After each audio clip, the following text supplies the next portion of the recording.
this is Little Fang of Little Fang Tarot. Today is the day of chewing onions for Bast, which is a ancient Egyptian festival, obviously honoring the goddess Bast. And so I thought I'd have a little treat today, because today I just received the Borderless edition of the Tarot of the Pagan Cats. It is such a beautiful deck. I was really excited about getting it. I didn't know of its existence until just recently. And according to Amazon reviews, apparently it's been out for at least half a year or more. So I am not sure when it came out and why I haven't heard that much about it. But nonetheless, I'm really excited about it. So today I will be comparing it with the original Tarot of the Pagan Cats with borders. So I had a little bit of difficulty getting my hands on this. You see, when I ordered it from Amazon, the box is pretty much like the same. I ordered it from Amazon and they sent me, well, they had a picture of this one on the listing. They sent me this one, which obviously isn't the same deck. So I returned it. I exchanged it for this one. Sorry if you can hear the phone going off back there. I'm not answering it, it's spam. But anyways, but I discovered this on the bottom. It's a Borderless edition. So that way I don't have to open up another deck just to be like, oh, this is the wrong one. I wish I'd known that the first time. But anyways, I was able to exchange it, and I told them that, hey, this is the wrong one. I wanted this one. And lo and behold, I got it today. So last night I kind of prayed to Boss that I would get the correct one, and I was gonna dedicate it to her. So I will be doing that later. It smells good because I'm putting in the incense. Anyways, onto the review.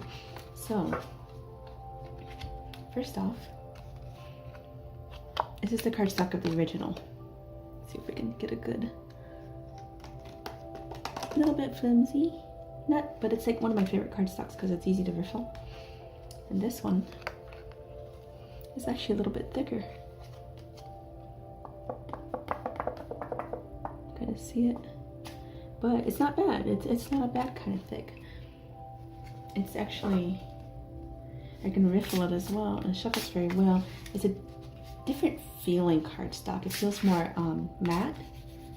It has more of a, it's hard to tell, kind of a matte texture, while this one it's more smooth.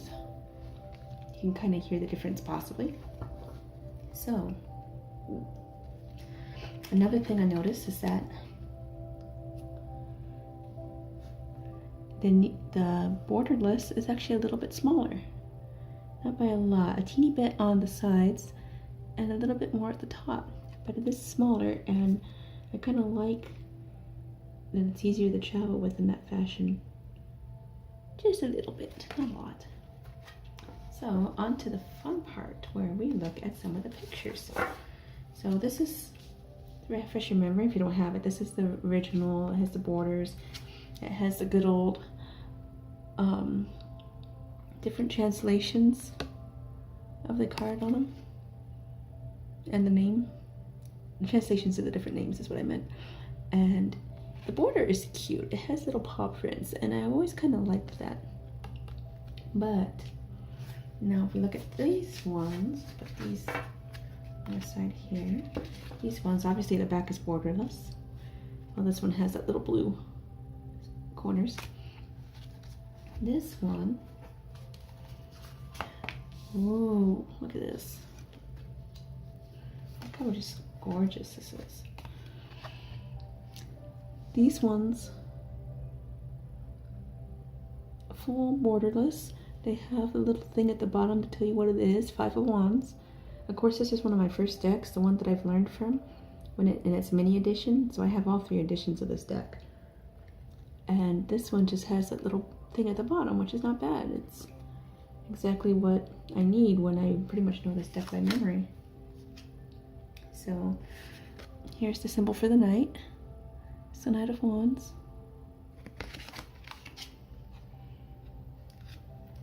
This is the queen. And I want to show you the different crowns. There's another queen. Let's find a king. I'm sorry, my camera got cut off. So sorry about that little glitch there. So anyways, the majors, just a number. High priestess, easy enough. But on one hand, I saw people complaining that it wasn't very newbie friendly. Well, this deck is really newbie friendly with the titles and stuff. This one not so much, just because of that. It takes a little bit of getting used to. And honestly, even without the pictures, I don't memorize every single number of the majors exactly, because I do go off the pictures. So I actually kind of like this because this will be a little bit helpful for me too. Not that I need to memorize that, but oops, moved my incense. Boop. I feel like it's a good thing for me to know. A good thing for anyone to know, because then you never know when you need it. Can we find?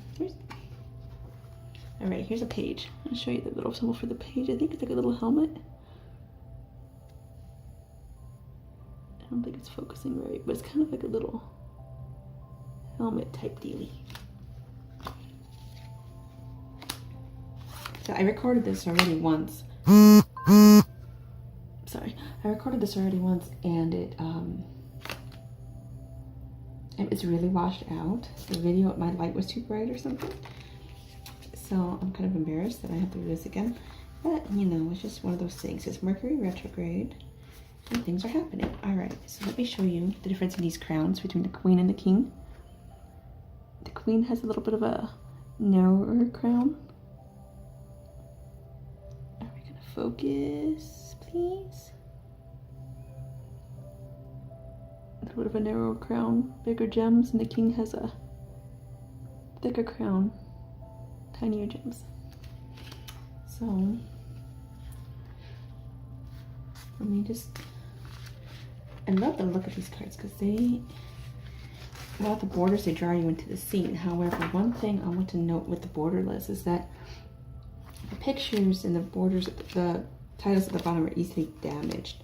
So there was already a little bit of damage when I got it. Let's see if I can find one of the cards. And it's just the nature of the Borderless, because with borders, the images are protected at the borders around them. But let me find it. Aha, here you are. So my death card has a little bit of damage at the bottom. Can you see that white border at the bottom there? It's kind of like chipped off a little bit. It's not a big deal. I'm okay with it. Some people may not be. But overall, this deck is beautiful. I'm happy with it. I'm excited about it. I don't know how long it's been out exactly, and I know not a lot of people are talking about it. It shuffles very well. It's not as sleek as this one. This one shuffles excellently. But this one is still workable. And it'll probably be coming with me in replacement of this one. I don't know. It's when you have two of the same deck, it's like, which one do I want to use? I don't know. Use whichever one I feel good about, right? To run it in the incense smoke, because I like a good cleansed and pretty smelling deck. The Lotus Morningstar incense. So anyways, I should probably finish it off here, because I'm gonna have to figure out where it stopped that first time. I don't know. Hopefully my camera doesn't have an error for that long. Oh well, cell phones, you know, what do you do? I need to get a better camera. But anyways, thank you so much for watching this review. I had fun filming it twice. And have a wonderful rest of your week. I hope Mercury retrograde treats you well. Mwah.